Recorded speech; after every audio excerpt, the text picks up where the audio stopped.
Well, hello everybody. Good to see you again. Sorry about missing last week, but couldn't be helped. How's everybody doing? You all got your cup of reason? You should. Can't live without that stuff, boy. Anyways, I guess it's time to just kind of catch up with you guys, see how things have been going. I've been kind of busy as usual, um, working on the new channel.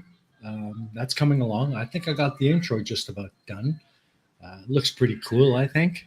Still got to add a few things to it. But, anyways, we'll talk more about that in a bit.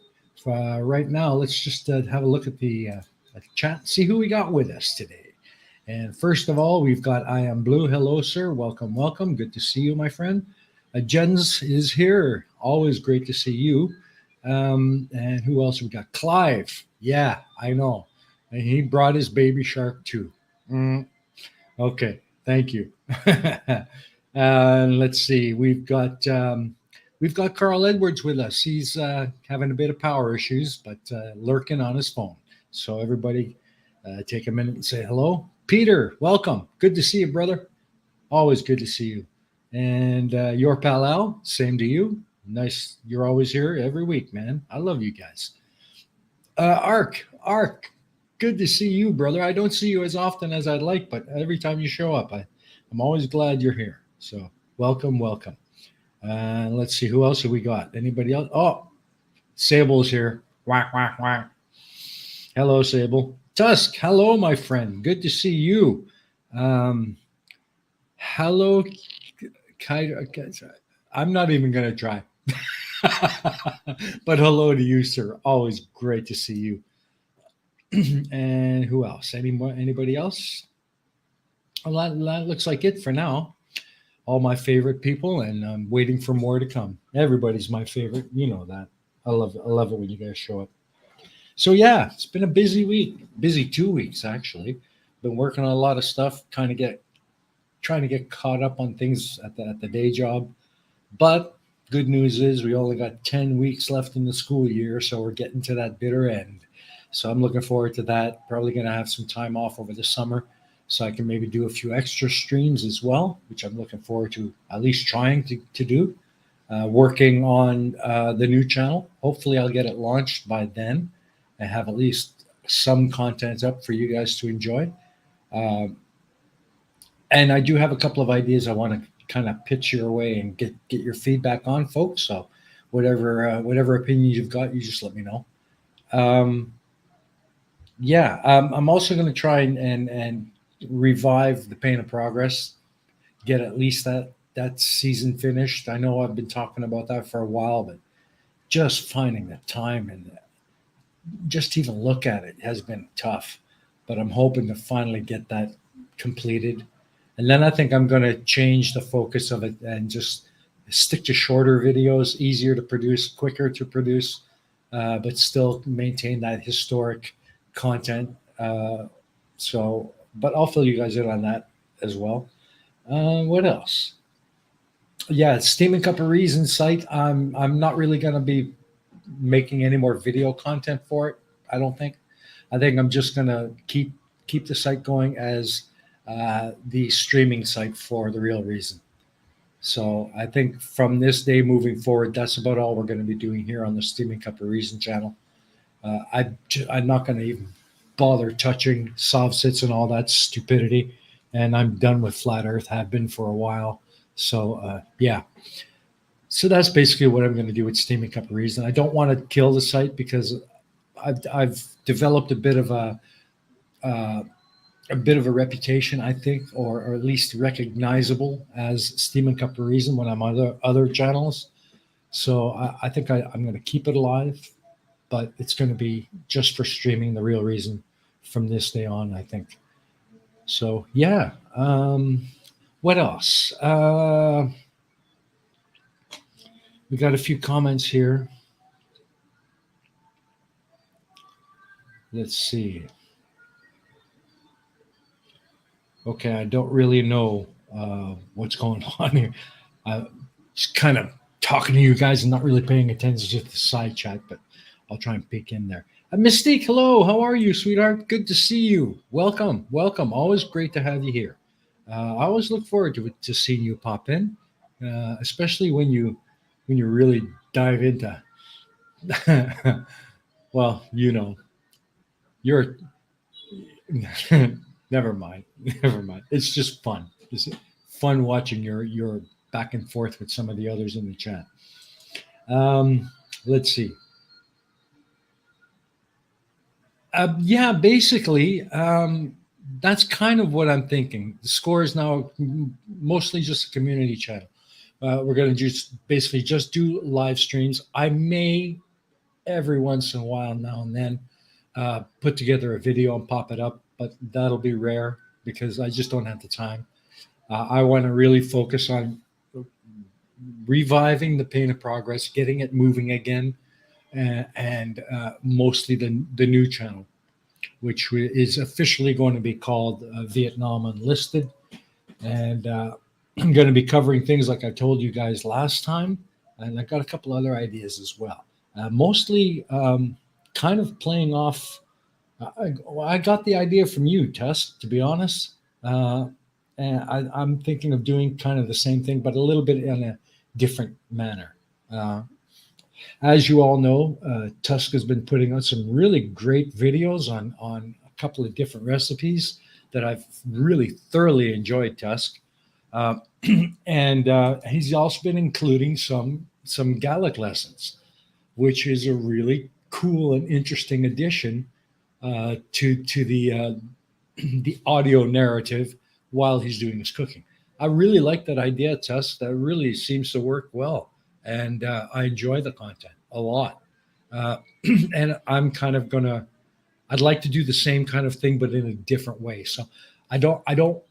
I'm not stealing your idea. I'm kind of borrowing the concept and working it into my style, and going to make it part of Vietnam Enlisted. But I'll fill you guys in on that in a bit. But if you've got ideas, guys, or things that you'd like to see on that new channel, um, definitely let me know. Okay. Um, let's see what else. I could mirror Potholer 54's latest piece. He says in it that you can mirror it. It goes over episode 1 of Graham Hancock's Bullshit on Netflix, and Hancock's DMCA happy. I'll think about it. I don't know if it's really content that's relevant to the channel, but yeah, hey, maybe if you guys really want me to mirror that, uh, just send me a link, Sable, and I'll certainly mirror it and put it up um, after I've had a look at it. Okay, so what's happening here? So anything new with you guys? What's up, man? How you guys been? Anything you want to share and maybe discuss? You know what this place is an open forum. Everybody's got a voice, so don't be shy. uh, English is for Sassenachs. What's a Sassenach? Oh, uh, okay, yeah. So, yeah, not a whole hell of a lot other than just working my butt off at the day job and just being busy with a lot of stuff. There's not much really much else going on in my personal life. Uh, of course, my lady, the lovely thing that she is doing well. She's got a little bit of her own concern going. Seems to be going okay. A lot of people seem to be um, buying into what she's got. So yeah, hoping she continues to do that and does well. I'm sure she will. I've been trying to help out as well. Trying to get her stuff out to people in my office where I work during the day, and managed to get a few regulars ordering stuff. So yeah, Saxon ass. Huh? Okay, so there's the link for the yeah, okay. We'll do that. We'll copy and paste that, and I'll have a look at it, and if it's appropriate or if it's something that seems like it might be interesting, I'll mirror it and pop it up on the Score channel. Uh, so yeah, for sure.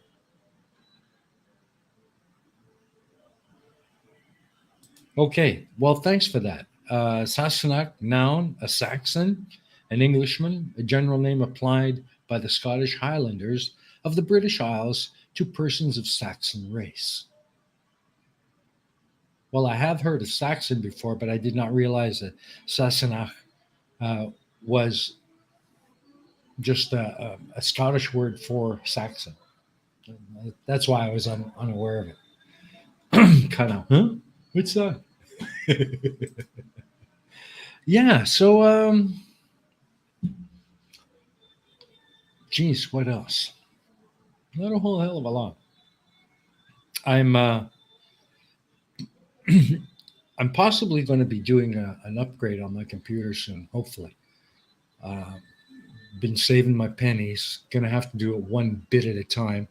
Uh, Unfortunately, uh, GPUs are insane expensive. So I'm going to have to put that off for about a year or two. No way I can afford a GPU right now. But I would like to know. I don't want to go DDR5. Too expensive. Dude, it's too price restrictive. Uh, so I'd like to upgrade to at least a DDR4 platform. But I'm wondering if I should go with a 10th gen or go right up to 12th gen or 13. I've been thinking about a 10900K, uh, maybe an 11700, because they're kind of at the upper end of my budget restrictions. Uh, so I'm wondering. I've been hearing that if I go with the 11700, I'm probably going to need a killer cooling system because they heat up pretty quick. But the 10900 seems to do better, so I might be able to stick with my current cooling system without having to upgrade that. Otherwise, that's going to add another couple of hundred to my upgrade costs. So, but anyways, just letting you guys know that hopefully this potato will get beefed up in the coming months and stop having so many issues, which will hopefully speed up my rendering times and help me get videos out quicker. That's the main reason I'm doing it. So, but anyways, yeah, yeah. Well, that's just it, Peter. That's just it. By the time I can finally afford a GPU, we'll probably be way ahead with new stuff out. Uh, hopefully more reasonable, less insane prices. You know, I think scalpers ought to be lined up as shot because they ruined it for everybody. The same thing with cryptocurrency miners. They just, oh man, it's made it impossible for the rest of us to afford. Heat Shield, welcome. Hey, haven't seen you in a while. How you been, brother? Good to see you. Um, 13th Gen i5. Yeah, but I know if I go 13th Gen, I'm going to need a new cooler for sure because my current cooler will not handle the thermals coming out of a 13 gen. They get hot quick, so I will definitely have to upgrade a cooler. However, if I go with 10th gen, I can go with an i7, get the performance, and not really have to worry too much about upgrading my cooling. Um, because I'm really trying to maximize the limited budget I'll probably have because I'm going to have to do this bit at a time. So saving my pennies, buy a part, saving my pennies more, buy another part, and so on until I got the basis of the platform that I can swap out. Because the platform I got now, it's on its last legs. So, and also I like to get something better than this phone for a camera. Got a bit of a yellow tinge, and I can't seem to Can't seem to filter that out. So doing what I can with what I got. Eddie says hello. Well, hello to Eddie as well, my friend. Please send her my love in return. Hope everything's going well for her. And I wish you both a good future. Okay. I know you guys are going through some hard times. Oh, and by the way, Tusk, so happy that you're moving forward on your therapy. Please let us know how that goes. Uh, I'm super stoked to see you're finally going to move forward with that. You deserve it, and I'm sure that it's going to be a great help. So, cool.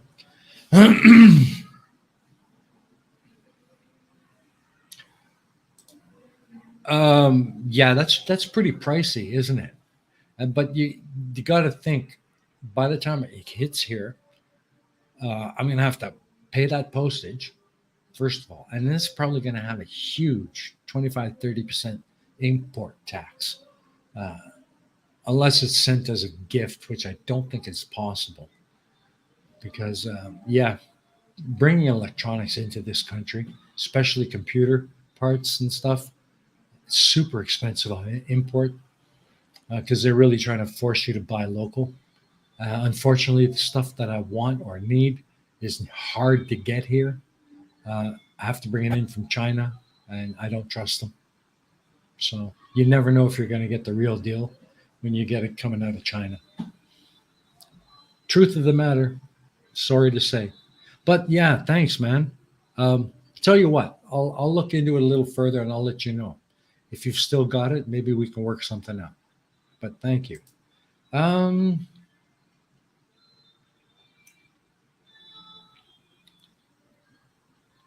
yeah, real killer. Um, Sable says to the inside of a plywood box around the computer. As long as you don't have that humid air blowing onto a chilled computer, you should get condensation problems. Well, the thing is, you can't escape the humidity here. You just can't. It permeates everything. I mean, this is a tropical country. I'm I'm less than a half a kilometer from the riverbank, which leads right out to the good old Pacific. Okay. Um, yeah, I'm not getting away from the humidity here, but I don't seem to have a problem with humidity either, or condensation anyway. So yeah, it's not that big of a deal. It's mostly the thermal throttling that I'm concerned about when I'm video rendering, because that's CPU intensive, and that heats up a CPU like nothing. Uh, and the 13th gen really heats up. All the benchmarks and tests I've seen, all the big tech tubers channels, they've done all the testing. It seems to be a recurring thread throughout. 13th gen, you're going to need serious cooling to deal with thermals.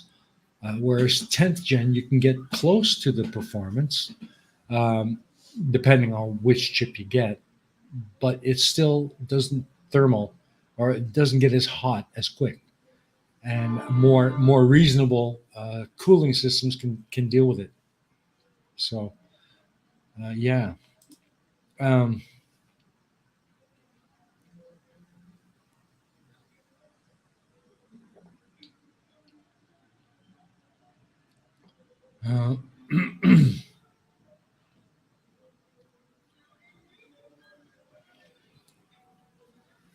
uh, yeah, that's a bit too much mucking about there, Sable. I just want a stable system with faster speed, better capacity to handle video rendering, um, and just not overheating. You know, right now my system is I'm running an i5 6600K on a DDR3 platform, and it it doesn't really. Temperatures have been stable. Even when I'm rendering, I'm not getting above 67 or 70. Uh, but it's slow. It takes a long time to render a video of any any decent length and as you've seen when I'm in hit film, I've got a lot of layers of different things in the timeline, and that just adds to the processing. So yeah, I'd like to move up to a DDR4 with an i7. So I've got at least that processor power to speed things up and not have to worry too much about my thermals. It would, you know what, Carl? It would be great if I can get my hands on one, but getting one here is not easy to find. And if I can get one here, it's probably going to be a fair cost simply for the import duties. Um, right now, the cost of a new 3080, RTX 3080, just a 3080, not even a TI, is equivalent to just going out buying a whole new computer, pre-built. Probably be more expensive than buying a whole new pre-built system, which is way out of my budget league. So, yeah.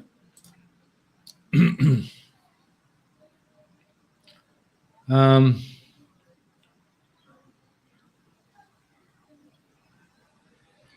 yeah. Well, my laptop does fine. I use that thing every day. It gets kicked around like something else, man. I've had it for 2.5 years now. It's in the classroom with me every day, running PowerPoint. It's my work machine, and I don't really use it at home. At home, I've got myself a full size tower. I built the entire system myself, spec'd it out and put it together. Um, but it's 6 years old and it's starting to show signs of its age.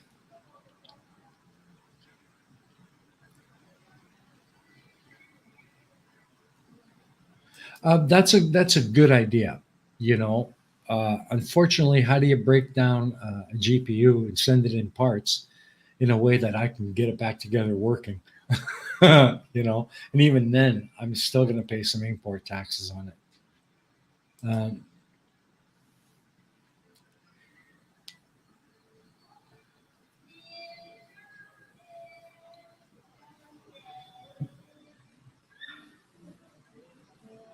yeah, no, that's actually a huge misunderstanding, Peter. Video rendering is done primarily on your CPU. The graphics GPUs for most systems have absolutely no impact on your rendering performance for video production. The rendering engine and the graphics processors on the GPU are strictly for rendering games that are being run on the GPU. Okay, to get your frame rate and so on. But when it comes to video editing and rendering, that's really heavy mathematics, and it's all mostly shunted to the CPU. It does the bulk of calculating work. Uh, there are video editors like Adobe Premiere where you can have it utilize the CUDA cores on your GPU, but even then, that's only maybe 25-30%, I think, of the total computer computations resources that are doing the rendering. The rest is still being done on the CPU. Uh, and that's why powerhouse video editors, they got real serious CPUs, uh, RAM, and huge coolers, and they'll render quick. But that kind of gear is expensive. You know, I would love it if I can get it all to run through my GPU. Well, not this one's a piece of shit. 6 year old, 7 years old. It's a GTX 1050. Still running great, but it's not meant to do any heavy video work. It lets me run double monitors, which is cool, which I like to have because I've got this small little 20 or 17, no, what is it? It's a 21-inch LG flat screen, kind of pale. It doesn't have a lot of really deep blacks and such, but it's great to have my chat windows open. My voice meter mixer is open there. Small windows and stuff I can have there. But my main monitor is a ViewSonic, a really beautiful one. It's actually what is it now? 3760, I think it is. It's a 2K, 34 inch, 1440p. It's a nice monitor, beautiful monitor, and that's what's right in front of me right now. I don't want to give up this monitor. It's a beautiful monitor, so I need at least some kind of GPU to run it. 1050 is doing the job, but a 1660 or a 1080, or even if I can get my hands on a 2070, I'd be over the moon. But get a hold of one here that's even close to within my range. Not very likely. Not very likely. So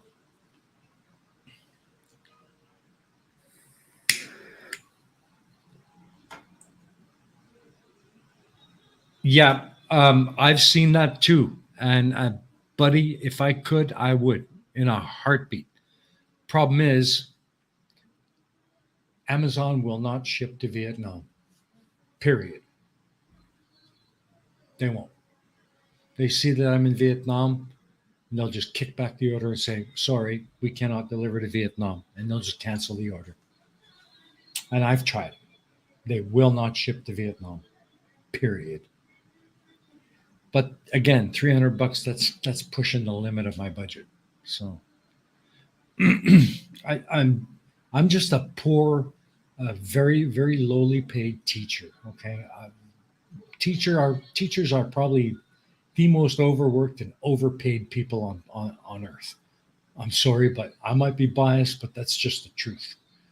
People have no idea the life of a teacher, and how much of that work is always on your shoulders 24/7. And what you get paid for in a salary is really negligible.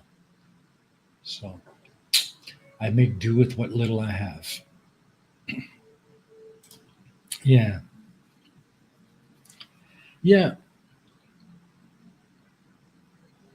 Yeah. I was going to use Vegas, but I for some reason I didn't really like it all that much. When I first started on YouTube, I was using Cyberlink Power Director, which was actually not too bad. It is more geared for the basic non-professional user, more simplistic, and drag and drop transitions. That well, you know what it's like. But it was a good video editor until I wanted to get into more advanced kind of video effects, special effects, or visual effects and things like that, and titles. So I switched to HitFilm, and now I'm on HitFilm Pro on a subscription model. I hate subscription models, but at least I got HitFilm Pro, uh, which I'm slowly starting to get more used to. I would love to switch over to DaVinci Resolve, but the learning curve is steep. So it'll be a while before I go there. So that's cool. But then again, I'm faced with the same problem. Gets here, huge import taxes, not even worth it anymore. So, although I appreciate the offer, brother, I do. I really do. Okay, Tusk. Well, you and Eddie, you have a great time. Okay, give her my love, and we'll see you again next time. All right, brother. Looking forward to your next video. By the way, hope it comes out soon. Cheers. Cheery and Drasta. Um, well, I was thinking about that. Unfortunately, I don't know if he'll get it through customs. I really don't know. I I could ask him, but I don't want to put him in a position where he's got to all of a sudden choke a big bill or leave it behind. I don't want to do that to the man. But yeah.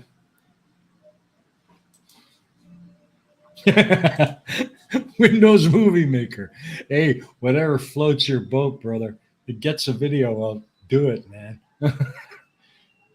I'm not a snob on the video software people use.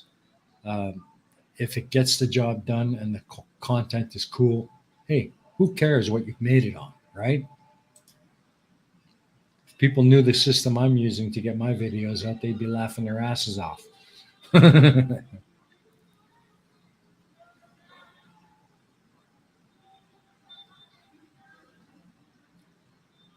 Yeah. So, let's see.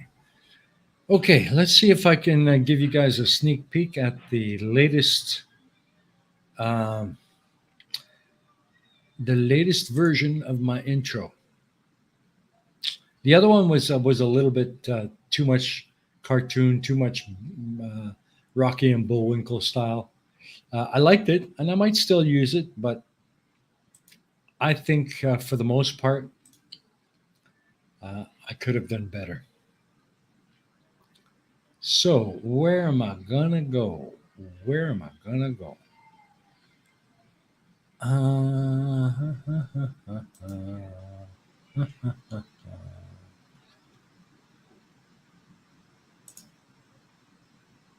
Sorry, guys. Sometimes I get so focused on what I'm trying to achieve. it Okay. Here we go. I think I got it now. Do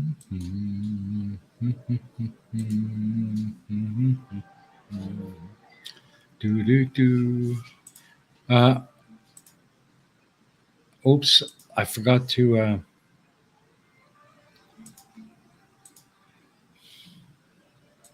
Sorry, I forgot to do something. Doom, and I have to.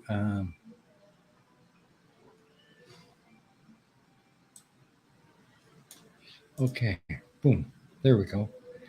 So everybody should be seeing that now. Everybody seeing? There we go. We're all seeing that now. Cool. Awesome. Okay, so here we go. This is the latest version that I've just put. There's a couple of things I still need to add to it, but let me know what you think. So here we go.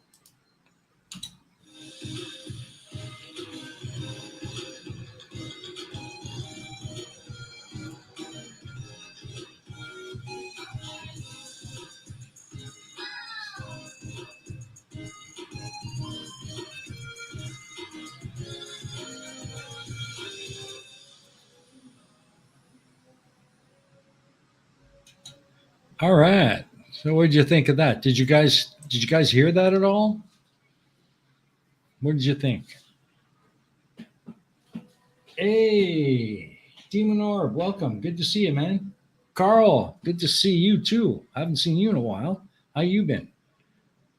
So, yeah, I don't know if you guys heard that. I'm hoping you did, but let's see.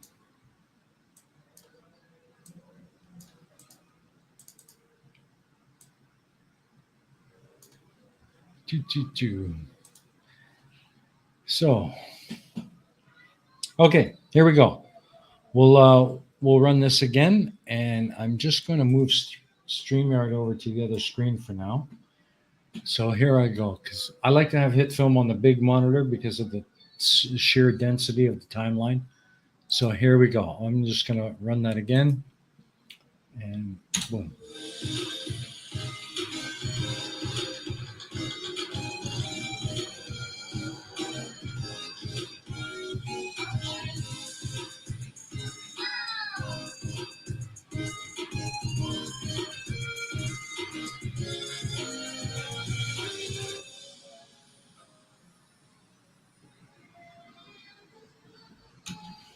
Yeah, so that's it.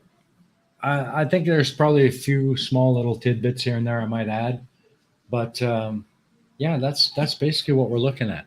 I think the music could be a little bit louder. It is a little bit on the quiet side, so I'm just going to bring that up, and let's run that again. Boom.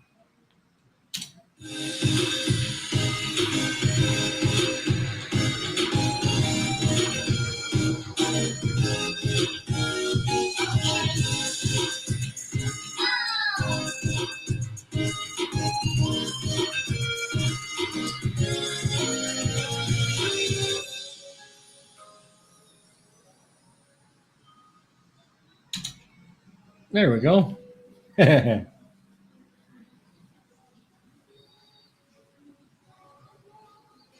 Let's see it again. Let's see. Nothing wrong with that. No, look. I think it looks pretty good. I think it came out quite well.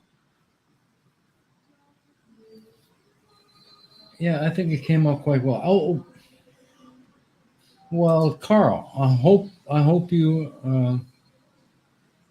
you're fine. Good. Okay. Good. Awesome. Always glad to hear you guys are doing okay. That's actually it's a Boeing 787. Vietnam Airlines has quite a large, or building quite a large fleet of 777s and 787 Dreamliners. They've also got substantial fleet of A320s as well, um, for their more local domestic stuff. But yeah, I like the idea of putting that in there. Maybe it's just a subliminal kind of dig at those uh, chemtrail idiots. But yeah, I really wanted to get that jet in there. And then of course I got my little Vespa puttering along. So it's I think it turned out all right. I think it turned out okay. So just gonna add a few more things to it, and that'll kind of finish it up. Yeah, it took a long time to get that 787 coming across and leaving that contrail behind it. It took a while to get that to work properly. Was doing it, keyframing it and adding a little bit of rotation, getting an arc on the path across the screen to match the contrail. That was a bit tricky, but I got it. I got it. Not perfect, but I got it. So yeah.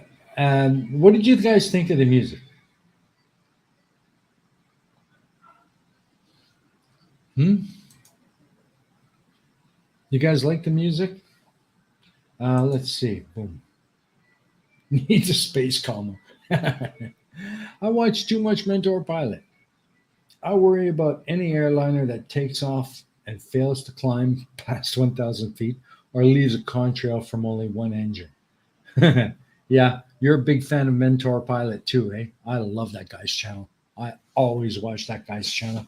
I just I'm a real aviation buff. I love anything aviation, mostly because it's uh, a childhood dream never realized for me. I've always wanted to be a pilot, but I never could. Uh, at least not at that level.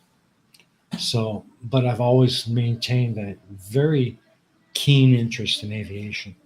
So, yeah, channels like Mentor Pilot, Captain Joe. I like Captain Joe and Dutch Pilot Girl. Awesome. Those are channels I like. I enjoy watching. And also oh, Air Clips and JP Air. I think it's JP Air Clips where they do the full flight deck videos, full approach and landings and takeoffs. I'm fascinated. I love watching that shit. It's amazing what you really just grab a hold of. It's something. So okay, yeah, music was good too. Cool. Because I was thinking of changing the music, but I think this piece works out well. I mean, it's a 2 minute piece, but I just clipped the last 25 seconds of it. Actually, I clipped the last 15, and I took 10 from somewhere around the middle, and I brought them together just to make kind of a stinger. And that it seems to work out well. I like it. I like it a lot. So I think I'll just leave well enough alone. Just think of a couple of things to add. It's mostly in this section here where the Vespa going by is cool, but there's a lot of empty dead space here that would like to fill with something, but I don't know what. I don't want to put something there that doesn't really belong there, like the Vespa's gonna crash into it or flatten it or something. But it seems like there could be something there. So I'm gonna have to think on that a bit. But yeah, it's cool. This should give people enough of a curious taste of Vietnam, and and in this section here, those should be topics that would entice people to come back and check out the channel and subscribe and stick around as content goes up. It seems like I don't know, the interest that seems to be out there for all things Asian, particularly Southeast Asia, uh, is really taking off, and I think now is the time to capitalize on that. And seeing as how I live here and have been for almost 20 years, uh, I think I can put together some really cool stuff. Uh, but I don't want it to be all the same stuff. I don't want to turn it into a travel channel, like the one stop tourist information guide channels. I hate those. They are so freaking repetitive and boring. Uh, and most of them are geared to young people, got all the energy in the world, full of piss and vinegar. And it's all about going to these different cool, exotic places in Asia and climbing the highest mountains or doing parasurfing and all that crap. I want mine to be more accessible to the older, more mature traveler, the people who really do the traveling, the older people, the retired people who are spending their retirement years exploring the world, and they maybe are not as physically active as the younger lot, and they're looking for a nice place for interesting sights, good food, uh, amazing cultures, and things to see and experience, uh, and do so in a modicum of comfort without too much physical strain, you know? Uh, and that's why I want to do this kind of thing. Hidden sites that mostly you're not going to find listed in a tour guide, you know? The tour guide is it's just a book that gives you maps to all the traps that suck the money out of you, you know? Shopping tips, things to look for, how to where to go and not to go to buy certain things. I mean, if you want to get traditional Vietnamese trinkets and souvenirs and stuff, the markets and the tourist areas, they're full of that crap. Cheap shit. They sell it way overpriced. You got to look around town. There's smaller shops tucked away here and there where you can get a lot more interesting stuff at a good price that you can bargain for and really bring home something different or special. Those are the kinds of places I want to look for and highlight. Local food. I mean, okay, everybody knows pho. Everybody knows that the Vietnamese sandwich, the baguette. Okay, but again, all the restaurants and all that kind of stuff, it's all geared towards the tourist. Even the recipes and the food that has been adjusted to be more acceptable to the tourist taste. You know, it a lot of it is not really authentic. It's not the real thing, and that's what I wanted to show you, the places around town where Pearl and I go, because it's the real deal. It's not watered down or adjusted for the foreigner. You know, I'm going to get it the way the Vietnamese get it. Uh, and that's what I would like to show as well. Local markets, same thing. You can get all kinds of stuff in the tourist areas. They're going to overprice it. It's not really the highest quality. But when you know where to go in the local areas around town, the local wards and districts and so on, they have their own little community markets where you get the good stuff, the real stuff, and you can bargain for it, you know? And I'd like to also be able to add some stuff like phrases and a little bit of Vietnamese lessons, like Tusk is doing with his cooking stuff. I'd like to add an element where maybe you do a phrase book Fridays, where I'm not going to teach you how to speak Vietnamese, but I can probably introduce you to some useful phrases, how they're pronounced, when to use them, how to use them, things like that, and tips on things you should and should not do, the do's and don'ts of being a foreigner here in Vietnam. It's a very different culture here, and what you do at home in the States or in Europe or wherever it is that you're from might be perfectly acceptable there. But when you come here and do it, chances are you're going to be pissing some people off. Uh, and there's no good reason for it. You're not in America anymore. You're in Vietnam. Things are different here. People think different, they act different, they behave different, and they react different. So those are kinds of things that I'd like to bring to light as well. And I hope you guys find that interesting. And I hope that's what makes the new channel interesting. It's a lot of work, but I'm going to try my best to keep a regular upload schedule. Shorter videos, not too long, maybe 5-10 minutes, depending on the content, but get that content out regularly, uh, you know, and see what people think.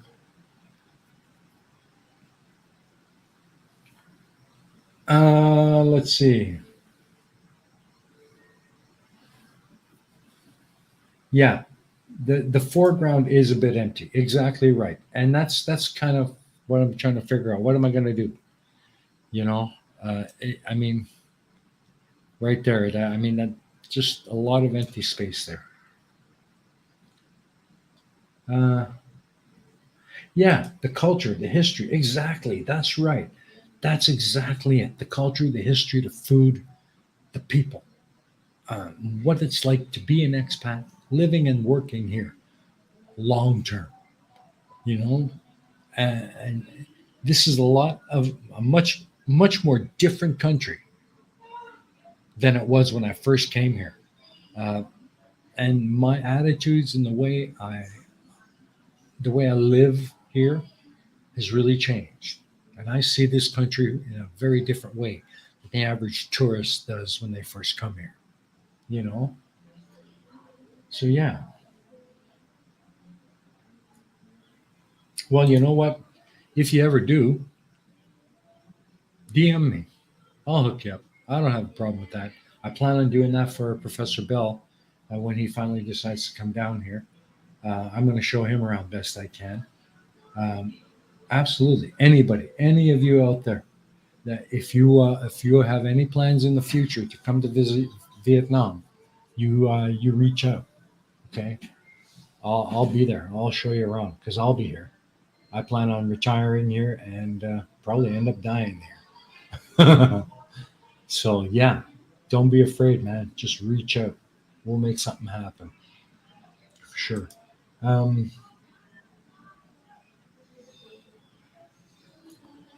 let's see. Archangel says, nothing annoys me more than people visiting a country and only eating food of their own culture and not food of the country they're visiting. You are so absolutely right. I mean, yeah, it's nice that places like McDonald's and things like that, they're starting to pop up here a lot more, and they're becoming part of the local set, and the young kids are really, they're eating it up, because it's something new for them.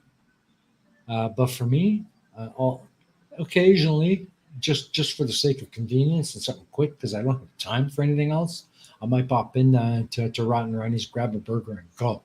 Because I don't have the time for anything more. But in general, if I have the choice, I'd rather go out to somewhere that I know has got great food, local food, tasty, you know, at a reasonable price. Because even though there's McDonald's is here now, it's freaking expensive. Hey, I'm sorry, it's expensive. I mean, what I can get, the cost of one combo, a burger, fries, and a drink, I can get 3 meals out of that in local Vietnamese places. That money I spent on that friggin' Big Mac meal or whatever it is, uh, that's the equivalent of a breakfast, a lunch, and a dinner here local. And the local stuff. I don't give a shit. It tastes a lot better. It's much better, and it's fresh. You know. So yeah, that I agree with you. A hell of a. I agree with you absolutely, 100%. Art, you're absolutely right. It's funny. It feels weird sometimes, but yeah, just imagine the looks you would get as an expat here in Vietnam, sitting in a cafe, watching some tourists going by with their camera and their map, and talking about how much they know about Vietnam and how much they want to see the real thing because they learn so much about it. And I'm just sitting there looking at him with my iced coffee, smoke, saying, "Fucking tourist," and I get these looks. It's like, huh? What did you call me? you know. But hey, when you've been here 20 years, you get to do that. That's really cool. You fucking tourist. Oh, it's funny. It's funny. What? Sable, what the hell? You went 36 hours without food. You were ravenous. I'll bet. Went into McDee's somewhere in Alabama, caught one whiff of that hot oil, and lost my appetite entirely. Never been into one since. Yuck. Many is the time where I have the same thing. Uh, like I said, sometimes I do it out of sheer convenience because I just don't have the time for anything else. Just a quick burger and I'm out of there.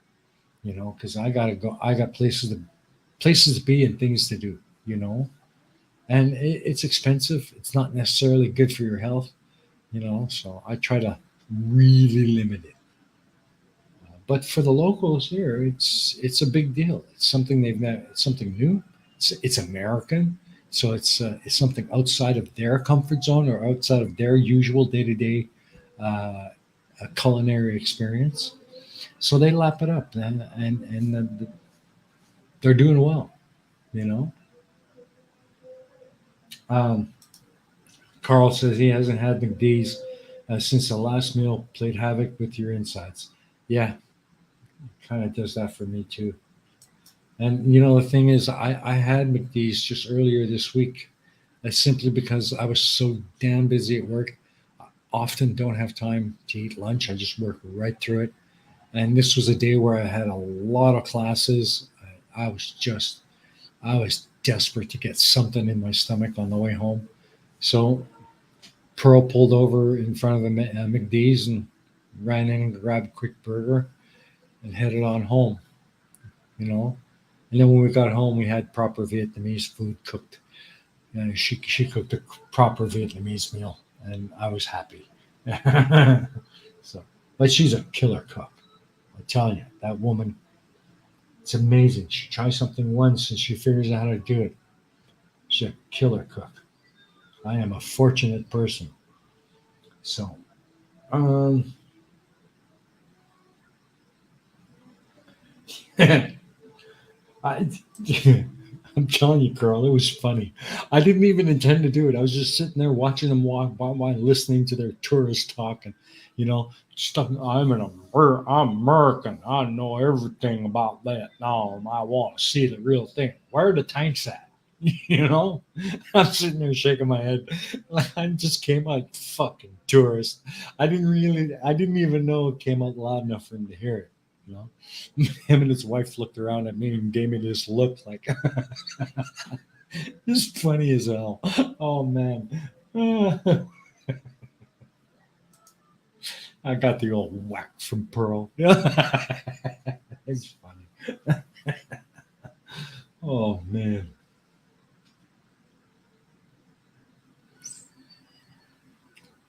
Oh.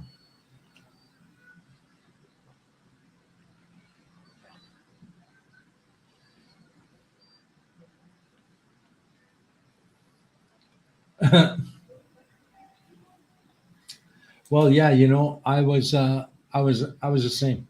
I got here to Vietnam, and I said right away when I landed, I knew right then and there. Listen, the war's been over for 40 years. This is a new country now.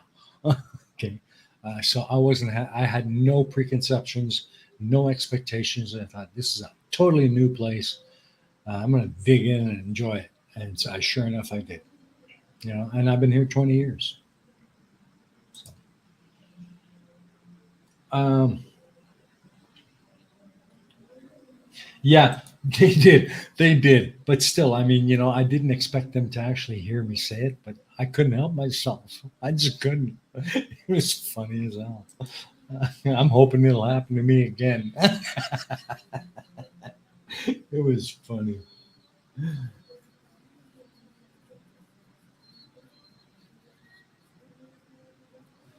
Oh man.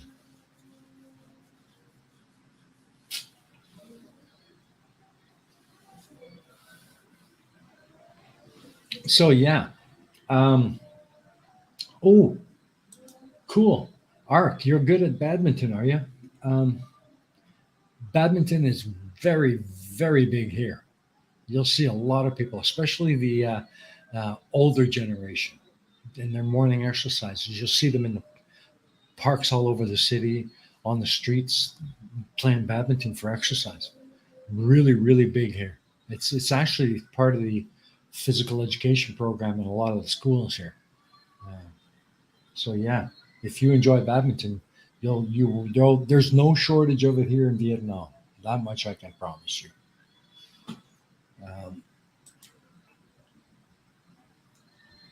Um,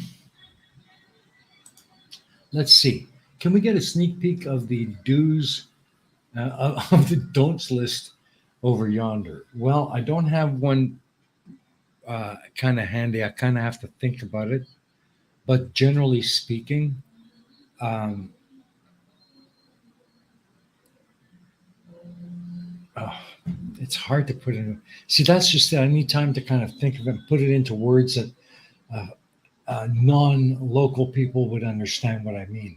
Um, for the most part, it's about how you address a person.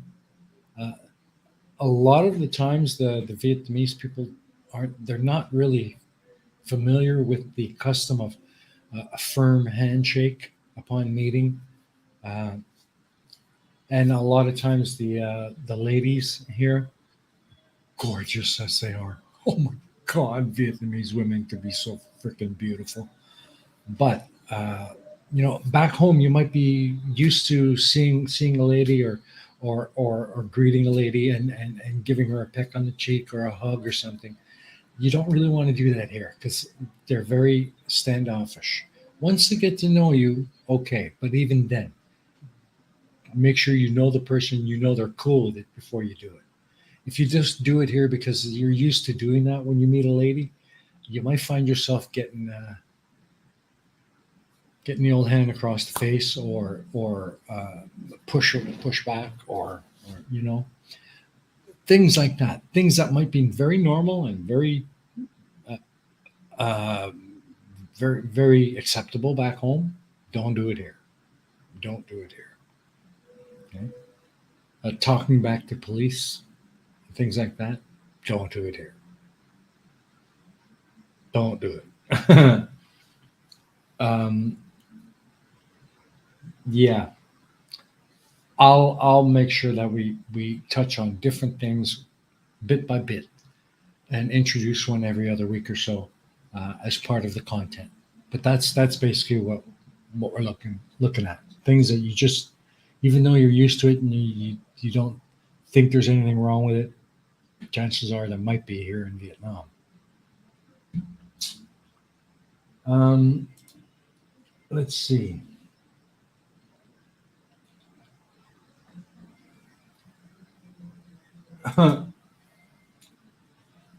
I was in Cape Town waiting for a plane when a guy in a huge Texan 10-gallon hat came up to me and started a conversation. He wanted to know where the lions were.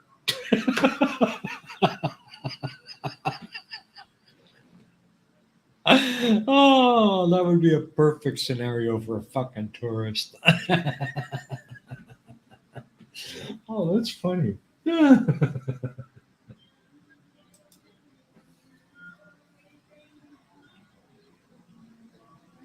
Well, you'll There's no shortage of it here.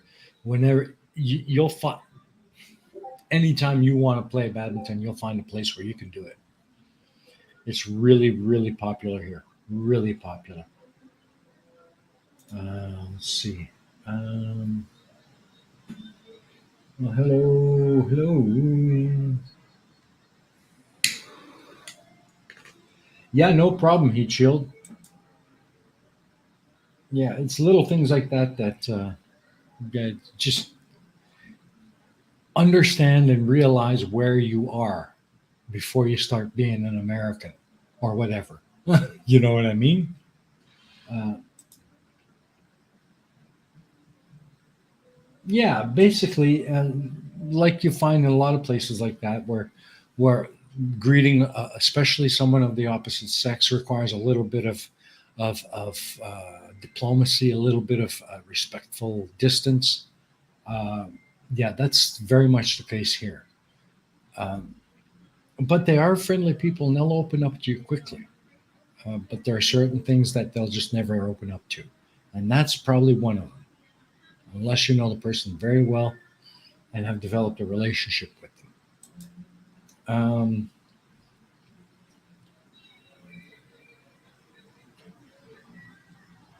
So since we, no, no, trust me, if you're if if you have the inkling of being a soft sit while you're here in Vietnam, you're in a world of hurt, a world of hurt, because they simply will not tolerate you.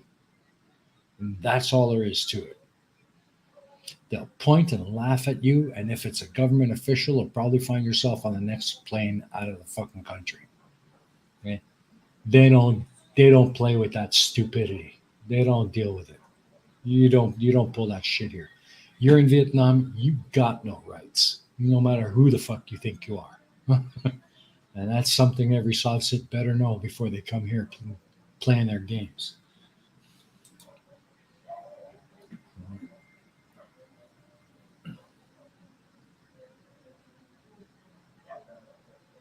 Yeah, yeah, that's cool. That's funny. Oh man, that's funny. I bet you he felt like a real dumb shit, huh? That's cool. Yeah, that's very much what it's like here. That's very much what it's like here. You don't see that much. Um,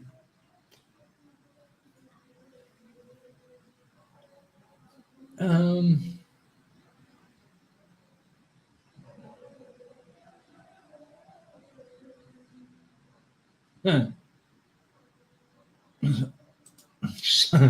Soft sits are just stupid at every level. Oh man, that's not even touching the tip of the iceberg, brother. They are beyond stupid. They're worse than flat earthers, some of them. But yeah, they are. They're stupid on all levels. But they're worse. Not only are they stupid, but they're unemployed trailer trash who have no intention of improving themselves for a better life. So because they know they can't, they'll never achieve anything more than what they already have. So the only way they can get ahead is to be a pain in the ass for everybody else and try to make a buck off it. And that's why I hate them.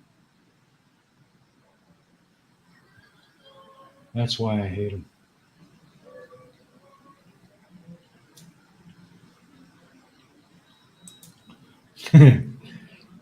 Turned out he was actually quite a nice person, just very loud and the ADHD. Okay, okay. Hey, Nimrod, how you doing, brother? Good to see you, man. How you doing? How's the Candy Queen? She make it okay? How's she doing? I hope she's doing well. Say hello for me. Uh, what's that, Mystique? Somebody need to be a good example and lead the way. There you go, Ark. You've been voted.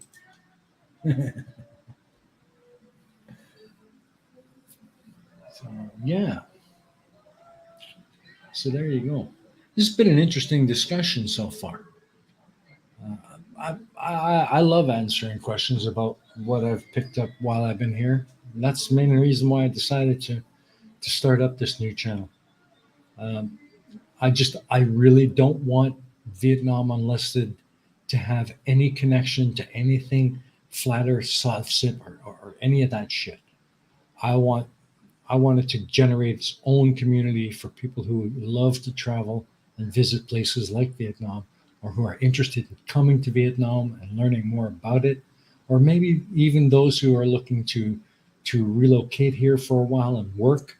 I'm going to be doing little bits, little videos of things you need to do before you come, things you need to prepare if you plan on looking for work here, what kind of work you can expect to find, what kind of salaries you can expect to get, uh, things you'll need to have in place and be prepared for. You know, living and working here is there's more to it than just coming over here and finding a job. So I'd like to do videos and for people who are thinking of doing that and giving them some tips on things to do and things to prep and so on, and things they should have in place before leaving their home country. You know, that's kind of information I think is going to be useful, not just for people traveling and tourist travelers, but working people who might be interested in spending some time working and living here for a while. You know, that's the audience I want to target. And again, not the young. The young. I don't give a crap about the young crowd. They're all fucking lazy, self-entitled people mostly. You know, I want the mature people, the people who've been around the block a few times. They understand what work is. They understand how things are not the same as back home when you travel. Uh, and people who really genuinely want to experience the country the way it should be, not the way the tour guide says you should. Okay. So, okay, I'm going to stop sharing the screen, guys, because I'm pretty much done with this. I'm not going to really do much more work on it. So, but if there's anything else you'd like to see me work on or show you how to do, just let me know. I'll screen share the software and show you how I do things. But for this right now, I think I've done enough. So I'm going to save the file, put this away, and maybe tomorrow I'll get some ideas for some things I can add to it. So, uh, okay. Yeah, exactly, Peter. I want it to stay positive, upbeat, enjoyable, interesting, educational, you know, and maybe give some people a little bit of insight into what they can expect when they get here and what they can do to get more out of their time here. You know, that I don't think there's enough of them out there. All those travel channels and they're such a load of bullshit geared towards the young backpacker who's got all the fucking energy in the world, and not enough brains to know when they're screwing up. You know, I'm sorry, but that's the younger generation these days. They're they're almost useless, really. They got most of them haven't grown up out of puberty yet. You know, so yeah, I want it to be a laid back channel where you can get more than just tourist information. You know, see Vietnam from the eyes of someone who's been here a while. You know, and knows better. You know, uh, so yeah, that's what I'm hoping to achieve. So if you guys have got ideas for that, you know, I'm always open. You know, I don't think you guys really understand or appreciate just how much I value your opinion and your input. Uh, some of it already I've put into this new project, and hopefully you'll notice that I've been listening. and gonna deliver what you guys are looking for. You know, I mean, yeah, we can show you shiny pictures of all the cool tourist spots and the shiny cities like Hanoi and Ho Chi Minh, but that's the real Vietnam. That's the real Ho Chi Minh City, day to day, outside the the the tourist district. Okay, when you get out into the residential areas, away from the center of the city where all the tourist traps are, this is the real Ho Chi Minh City. You know, no, oh God, no, they never took hold here. We had a few now and then, not really publicly, ver- uh, not out in public. No, let's just put it that way. No, we had a few, we had one or two in our office actually, but they shut up damn quick. Um, no, here in Vietnam, they don't tolerate any kind of shit like that. You know, they uh, they do not put up with that shit. And if you weren't around when the pandemic hit, like weren't around on this channel when the pandemic hit, um, during the height of it, Vietnam was pretty damn strict, and you had no choice. You got your vaccinations, or you're leaving the country. You get COVID because you didn't vax or you didn't protect yourself with a mask or whatever else, and you made somebody else sick. You're looking at some serious trouble. And if that person died, you're going to find yourself doing 10 to 20 in prison and then deported. You know, they don't tolerate that shit. They don't take no shit from nobody. They set the rules. This is the way it's going to be during the pandemic. And you either pull your weight, do what you're supposed to do, or get the fuck out. You know, so that's the way it was here. And the same thing is with all those other soft sit and flat earth and all those idiot groups that are always out there mouthing off to everybody thinking they know everything. Karens, you won't find them here. They won't be tolerated here at all. It's the way it should be in America, to be honest with you. Solve the problem right quick. Hello, Chris. Welcome. Good to see you, my friend. How have you been, sir? Um, yeah, yeah. Good to see you, Chris. Tell me what how this new schedule is it working out for you? It kind of gives me an idea of how it's going to work out for most people in the states. I might adjust the airtime of this stream. I've been thinking of instead of 9 p.m. my local time, starting at 10 p.m. an hour later.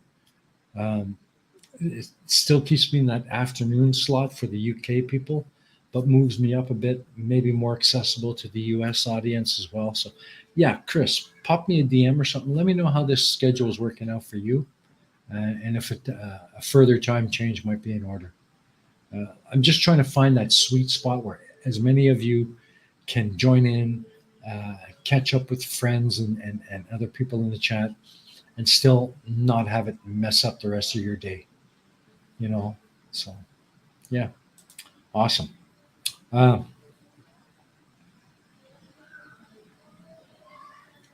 yeah, we had pretty much the lowest death rates uh, of any country in the world because they would not tolerate anything else.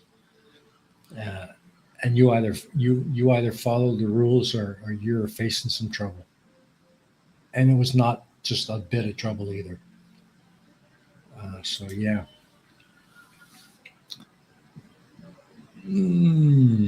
Let's see. Cool. Got to get that coffee, Tina.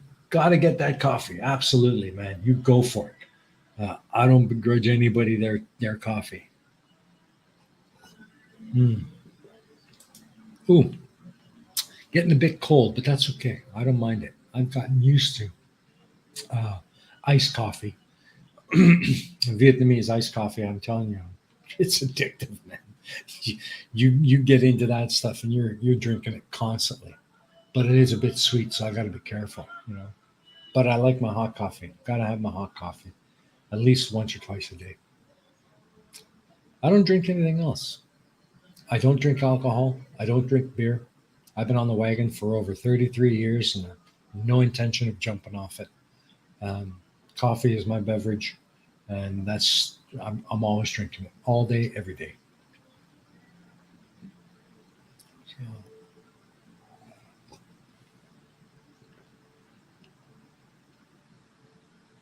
oh, okay. Saturday morning for you there. That's what I thought. Good. And get it ready to teach. So don't base your schedule on me. Well, it's not that I want to base my schedule on you. It's just it gives me an idea of what time it is in your area generally. Um, because I'm sure there might be other people in the states who might like to pop in on my channel and join in, but the time doesn't fit. Like when I was doing the Sundays instead of the flip side, uh, Johnny O would pop in every now and then, which was really cool. But since I've moved back to my original Saturday night slot, I don't see Johnny anymore.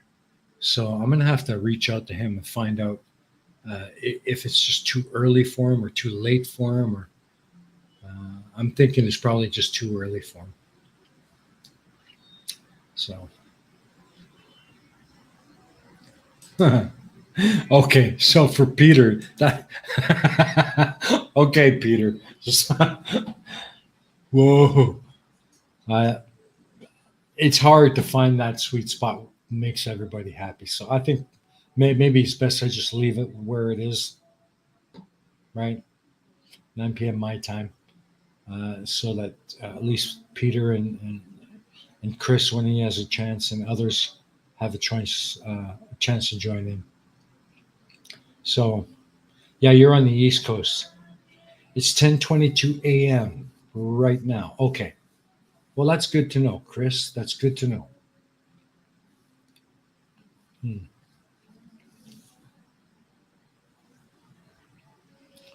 That's good to know. Okay.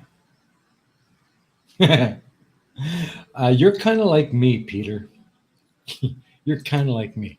It doesn't really matter what time of day or night is. If I'm up, I'm up. And, you know, I'm a night owl. I've always been a night owl. Even though my job requires me to be up early and it's a full day of classes, I still do my best creative work at night. And the later at night, the better the ideas get. Unfortunately, I can't really bank on that because I got to get to bed early enough so I can be up at 5 in the morning for morning classes, you know? So the day job is really kind of eating into my creativity.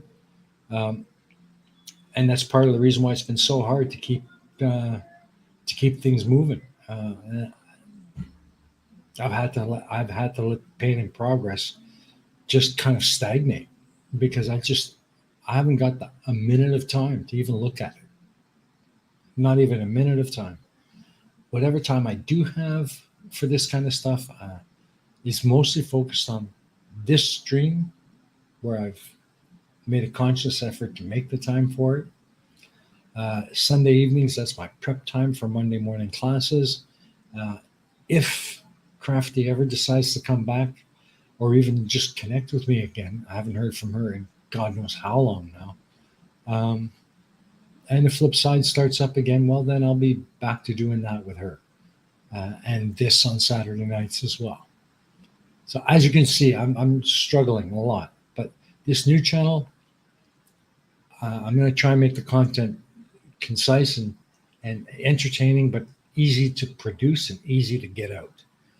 Whereas Pain of Progress is a huge production, and a lot of research, a lot of writing, and it's just an incredible amount of production time to get out one video because the content is dense and it requires a lot of very focused attention to get it out. So, um, well, that's just it, Carl. You're very much like Peter and myself. Once we get into what we're doing and really get involved with it, lose track of all time. Time doesn't mean shit. I'm focused. I want to get it done and get it working, or complete the task to the level I want to complete it, and I'll just keep going till I do that. And sometimes that means I'll look up and 2 a.m. What the fuck, and I got to be up at 5 a.m. But it happens. That's the downside of being a night owl, specifically a creative person who's a night owl. So, going for some fresh air? Well, what's the matter? Did you fart in your office? Oh, um, I thought the audience was the dense part of the equation. Well, sometimes it is, but in this community, that hasn't necessarily been the case. So, yeah, absolutely. The brain needs that focus. Absolutely. If you want to do something properly, focus is the key. And don't let the distractions pull you away from that. Otherwise, you're going to end up going off the rails. And two lessons that I learned from my father long ago when I was a young boy. Uh, Number one, it's better to be an hour early than a minute late. If I'm so much as a minute late, my entire day is a rush and a fucked up mess. And I hate that feeling. And number two, if you're gonna do something right, if you're gonna do something, do it right the first time or don't bother doing it at all. Okay. So in other words, approach each task or each job that you plan to do with the focus to get it done right. And if you can't do that, then you shouldn't be attempting the work. You know, walk away from it. Don't do it at all until you get this focused on that task. Then you can go back to it, get it done, and walk away knowing it's done right. And that's how I work. That's how I've always worked, and that's how I continue to work. And it's kind of what I try to impart to my students. Most of the time, not really very successful at doing that, but some kids do catch on to that, and it shows. You know,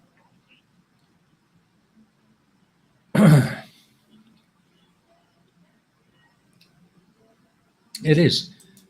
It's not so much a crime as to the job. It's a crime to my own sense of tranquility and efficiency. If I'm late, I can never get that control back. That I'm off the rails all day. I feel rushed, and I don't get over that until my day is done and I go home. You know. Hey, how you doing, Hilda? My sister's here, folks. Say hello. How you doing? Yeah, Dad gave us an extreme work ethic. You bet he did. He gave us the most incredible work ethic, and I'm so proud of what I learned from Dad. You know, I think it's made me a better employee and just a better person, having picked up that work ethic. Yeah, first at work every day, and very often last to leave. Yeah, I know. I'm right there with you, sis. I'm very much the same. I'm there usually before 95% of the office staff, and I'm generally out of there well after all the young bucks, the young slots, and new teachers are gone. You know, uh, but when I leave the office, I leave with a clear conscience because I know everything that needed to be done that day is done. It's done right, and I don't have to go back and fix it. Right. So, hello, Glober Mom. Wow, I haven't seen you here before, or if I have, it's been a long time. Hello, hello, welcome. Nice to see you. Hope everything's going well for you. your channel seems to be doing pretty good. So everybody say hello to a Glober Mom. Very nice to see her here. Uh, some people at work ask me why I bothered to do it. I tell them I've been at it for 42 years. Yeah, I'm not going to change now. Same here. That's right. Maybe you should think about what you're doing, what you are doing. Just makes them look bad. Well, that's just it. I mean, I actually mentioned it in casual conversation during a smoke break at work yesterday. Um, that I'm I hear a lot of whinging and complaining from the new batch of younger teachers that have started with the company. Most of them have less than 3 years experience, if that much.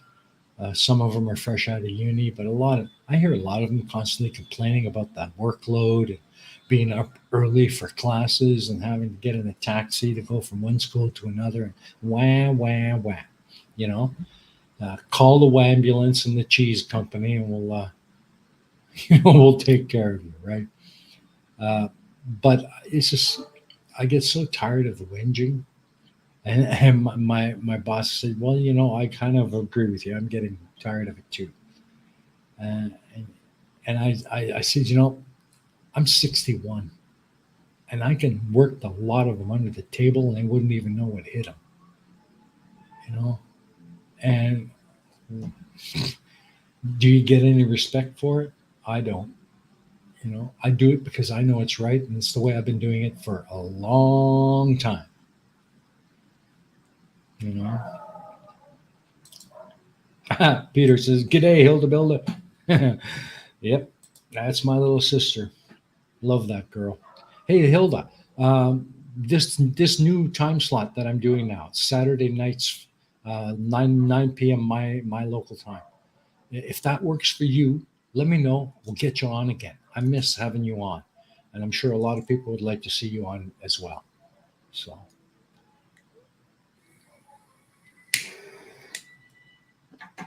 yeah, yeah. So, hi, Cup sister. Hi, Cup sister. Well, pleasure to meet you. Cup sister. Yeah, that's my little sister. Glober Mom says, been quite a while. Everything's going well. My son has a very good work ethic. He goes above and beyond. That is one thing his dad and I taught him. Exactly. And there's not enough young people today who adopt that kind of thinking. Uh, and it's a shame, you know. Oh, toxic environment in UAE, just a paycheck for most. Yeah, and that's becoming more and more the case here in Vietnam as well. It's just a paycheck. They come to Vietnam to teach and work just to pay for the party, and then they move on to some other country, do the same thing. There's no actual dedication or consideration for the profession or actually being a proper teacher and doing the job the way it ought to be done. Just get in there, wow, wow, wow, wow, wow, wow, go home, collect a paycheck, go blow it all on some booze and a party, you know, call in sick the next morning because you're just so damn hungover. And then they'll keep that up for a school year or so and piss off to another country. It's so common here. So,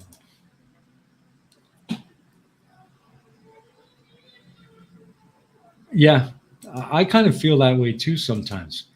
If I'm 10 minutes late or something, I'm behind schedule. I'm like, what the fuck? I got to hurry up. I don't want to fall behind. But it's because it's been so ingrained in me to be super early. And not only that, it lets me ease into the day, have a coffee, get my computer turned on, get my things organized. And by the time things are ready to start up, I'm all settled in, ready to go, you know?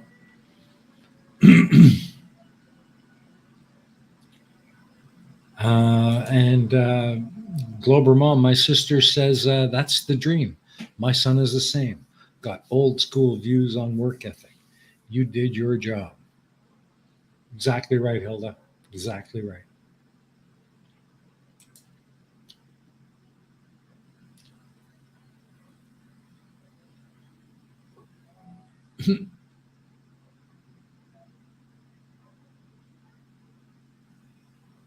Exactly.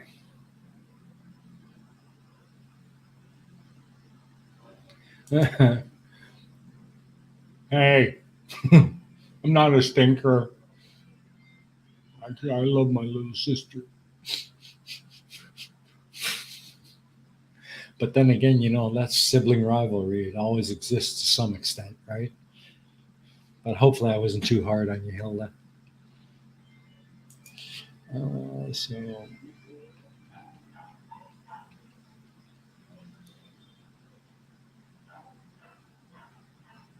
that is a good topic. Work ethics and the impact on productivity.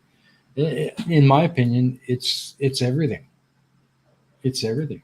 Productivity relies on work ethic to be a thing. Without a work ethic, you can't have productivity because you're forever trying to keep up or catch up, and you're doing half-ass job with lots of shortcuts to keep up and catch up, and that's not productivity. That's just doing shoddy work so you can punch the time clock at 5 and go home.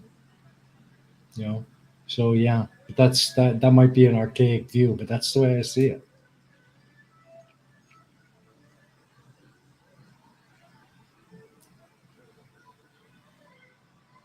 Yeah, that's the way I feel sometimes, Hilda.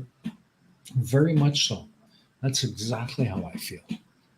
I mean, most of the 90% of the people uh, in our office, I swear to God, I could work them under the table, and they wouldn't know what hit them, and I'd still be going. You know, um, yeah, it certainly does feel like that sometimes. But I just try and focus on what I need to do and get my work done and leave them to their own devices. Because in the end, they're the ones who are going to have to answer for it, not me.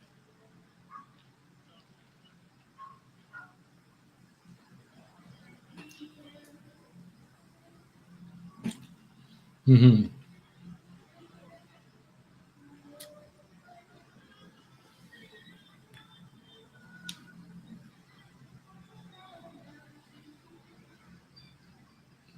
Well, Glober Mom, I mean, you are working, but in a different way. You know what I mean? I mean, with your husband working 100 hours a week, um, and he's getting somebody's got to be looking after the family, and that's every bit as much hard work as your husband out there doing what he does. You know, so I wouldn't exactly say that you're not working, and I don't see why you would say I wish I could work because I think women like you work damn hard, even if it's in the home, and I respect that, and more people should. You know. Okay, Ark. Thanks for dropping by, man. You have a good badminton game, and I'll see you next week, okay, brother? And send me a DM if you ever want to talk about anything in particular and come on. We'll make it happen somehow. Anybody, any of you in the side chat, if you feel like you want to come on and just have a chit chat with me, send me a DM on the Discord, and we'll make it happen, okay? Everybody's got a voice here. Anything goes. Uh,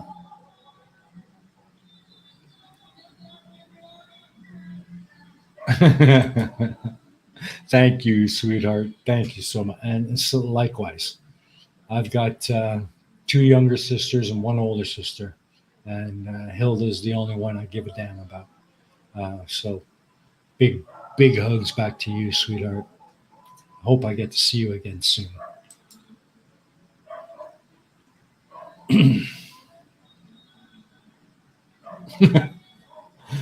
Wow. Yeah.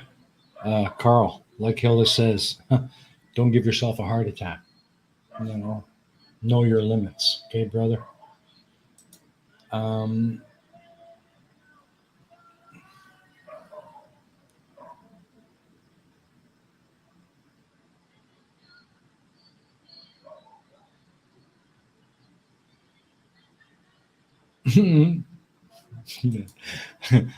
Carl says he's too obnoxious to allow himself to have one. I don't think the heart really gives a damn how obnoxious you are. When it's had enough, it's going to say, screw you. Um, yeah, exactly. I mean, I'm sure you put a lot of time into your videos, just like Peter says. That's work too. And the quality of the videos, from what I've seen, certainly shows that you're putting the work into it. So don't don't say you wish you were working, because you are working. Okay, Glober Mom. Uh, and that's the way I see it. And I think a lot of people who watch your content see it as well. A mom needs some outside stimulation, talking to adults and good conversation. Yes, I agree, Hilda. I agree, absolutely. But I'm just trying to. All I'm trying to say is that there's a lot of moms out there who think they're not worth as much as they really are, because the work they do is housework and raising children, and that's sometimes a bigger job than what hubby's doing at the office.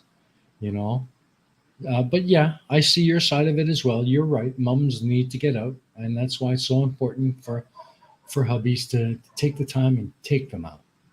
You know, so that they get that stimulation and a little bit of a breather from living in the workplace, and that's basically what moms are doing.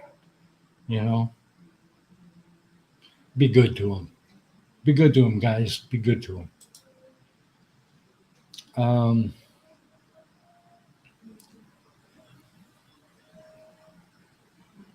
Absolutely.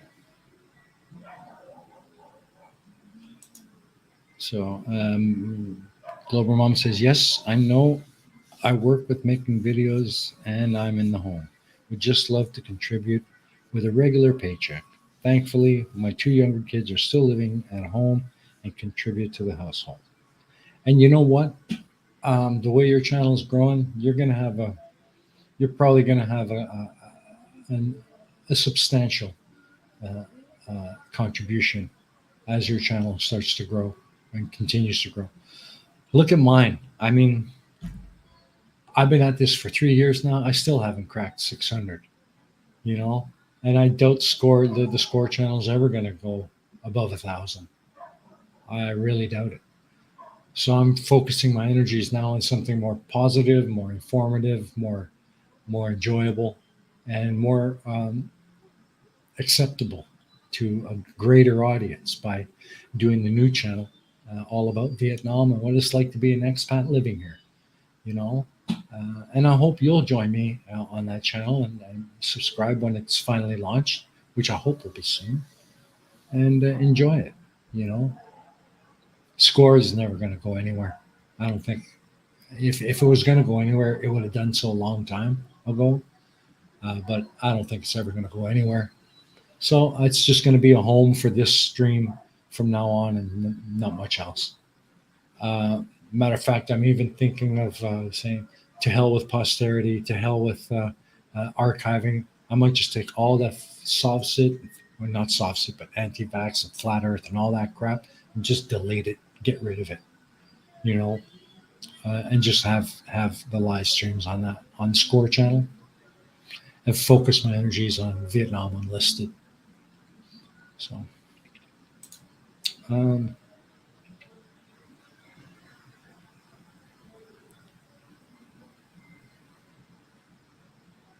yeah, exactly. I mean, if you're not enjoying it and you're not and you're doing it because you like to do it, then don't stop. It'll grow. You know, people seem to like your content. You know, so just keep making it. Eventually, it's going to grow. I screwed up too much. I let my channel. Um, I basically let my channel wither and die when I was with the shills. Uh, I should have kept it going, but I put all of my energy and everything I had into the shills when I was with them.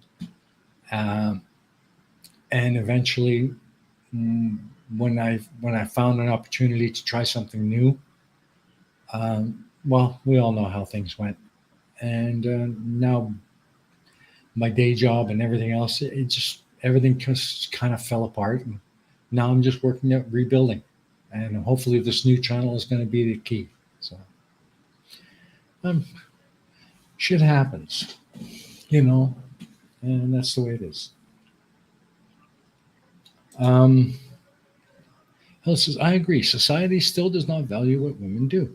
The problem is amongst women themselves, promoting that if you don't have a career, you are somehow not good enough. Yeah, that's right. And I wish more women would stop doing that. You know, I mean, to hell with the 1800s, to hell with the 1950s, to hell with the 20th century. Okay, we're in the 21st century now. This is a modern world with modern women. Let's start moving forward together. Bring down that separation.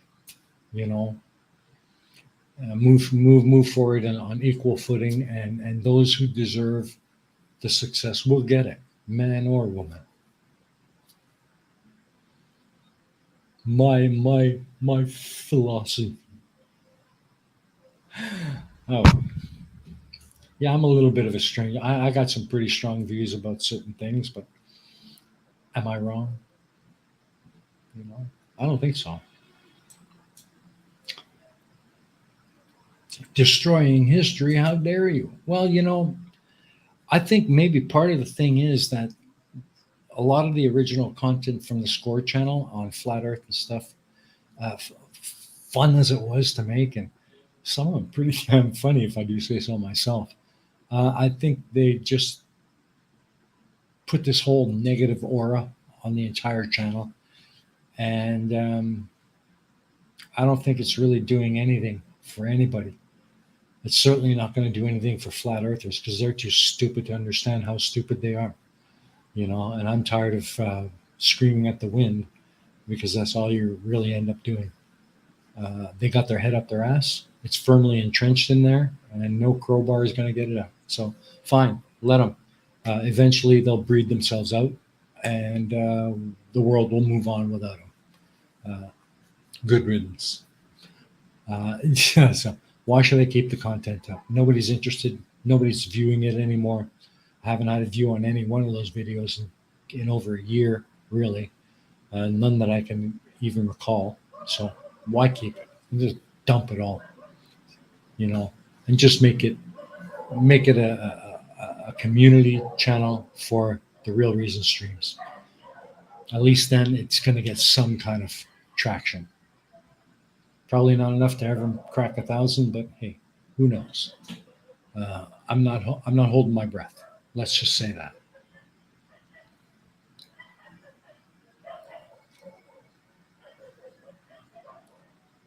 Um, I think by that time there won't be any misconceptions left for them to correct. I think by that time the last of the flat earthers will be gone because society just won't tolerate them anymore. They'll just be ignored, laughed at, pushed aside, and eventually just forgotten. No matter how hard or how loud they scream, uh, eventually the world will forget them. And I hope it happens soon.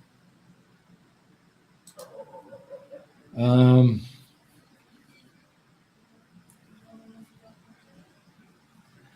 well, I do appreciate that. I do appreciate that, and I'm really torn. I'll be honest, Carl. I'm really torn. Should I keep it or should I just let it go and move on? But I'm not there yet. Hey, how you doing? Welcome back, Tina. Got your coffee? Good girl. Eating? Awesome. Have yourself some brekkie. Yum yum.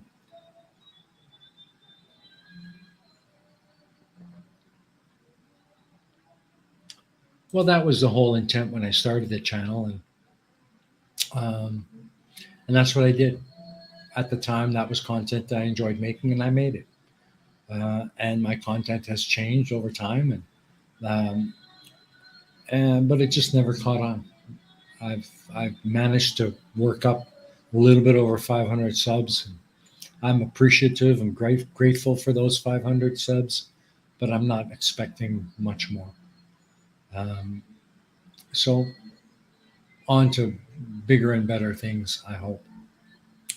And Hilda says, nowadays we have to reinvent ourselves so often. Yeah, people have no attention span. They need everything in TikTok version. Oh, I know. TikTok is the overnight cesspool of humanity. What a shithole that friggin' platform is. I don't go anywhere near TikTok. It's an instant video version of Twitter, the ultimate cesspool. I can't be bothered. I cannot tolerate it. I don't want nothing to do with it. Uh, I won't put anything on it, and I won't get involved in it. Matter of fact, I'm about ready to completely delete my Twitter account because I never go on Twitter. Never. I can't remember the last time I was on Twitter. Uh, I'm done with it. It's a cesspool. I forget it. I don't want nothing to do with it. And ever since my Facebook has got hacked, I can't get back into my Facebook account. I've tried everything I can to get it back. And the support system on Facebook is a freaking joke. So I might just abandon it completely. And I don't think I'm going to bother starting a new Facebook page. Again, I don't give a crap. Facebook is just another royal gaggle fuck of a mess. And I just don't want nothing to do with it.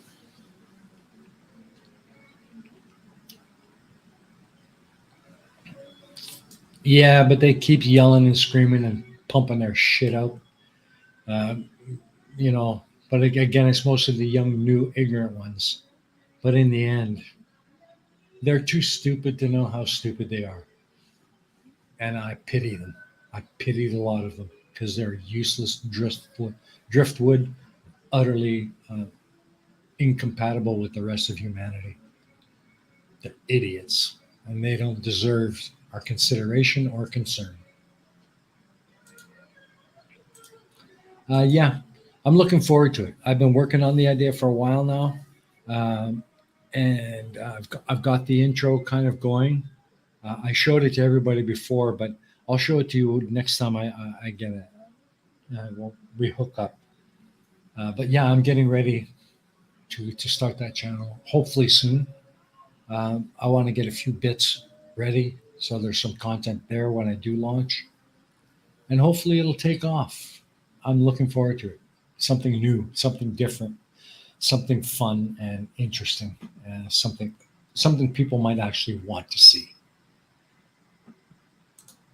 Uh,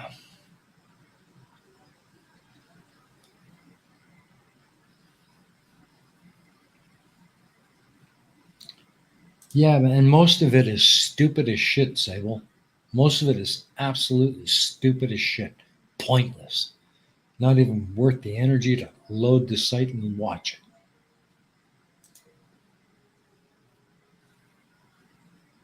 Oh, I hate YouTube shorts. I hate them. Every time shorts come up in my feed, I turn off that shelf. Not interested. Turn it off. And then for 30 days, I don't get any suggestions for shorts. And every 30 days, that pops up. That section, YouTube shorts. Click. Not interested. Okay, we'll shut off the shelf for 30 days. I got no interest in shorts. They're absolute waste of time. They're lazy content. That's all they are. Pointless.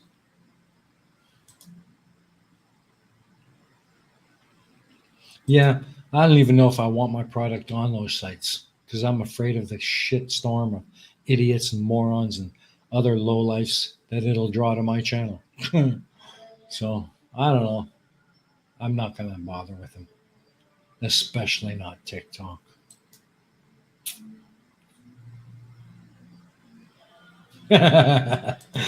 Oh, you don't want me to go there, Carl. You really don't want me to go there. It took me a long time to finally put them out of my head.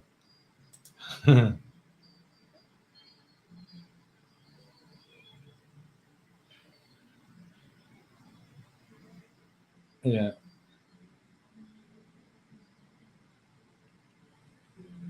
Yeah. Absolutely, a heat shield. Absolutely. I like that. Put their head in a bucket and stay there till the bubbles stop. Something for our age group. Nothing out there really for the 50 plus who love to travel. Exactly. That's the group I want to reach. That's the group. All those, there's thousands of travel channels on YouTube, you know, 10 best places to visit, 10 best mountains to climb. What? It's crap. The load of it is just commercial tourist crap. I don't want any of their shit. I want to have a channel for the people who are at that point in their life. They've worked hard their whole life. They've saved up. They want to travel and enjoy their golden years, see some great places, visit some really unique destinations, and not have to worry about the tourist traps. And that's what my channel wants. That's what I want it to be. The stuff that's not in the tourist guide. The stuff that doesn't require you to be a 24-year-old muscle bound bonehead so you can hang on to a parachute behind a boat, you know, stuff for the young kids, who haven't got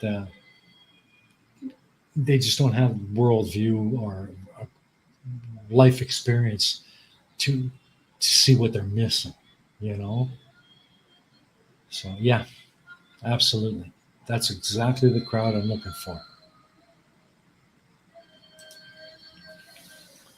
But yeah, anyways, we're getting close to the end here, folks. I'm going to call it a day.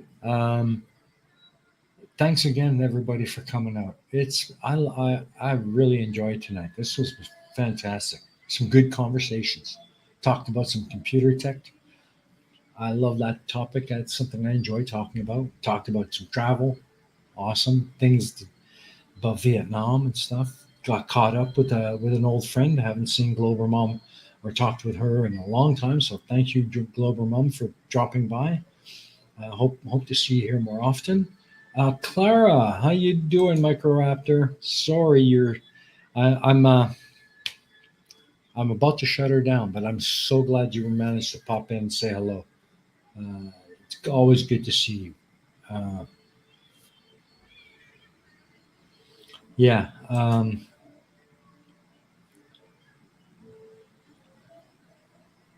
So yeah.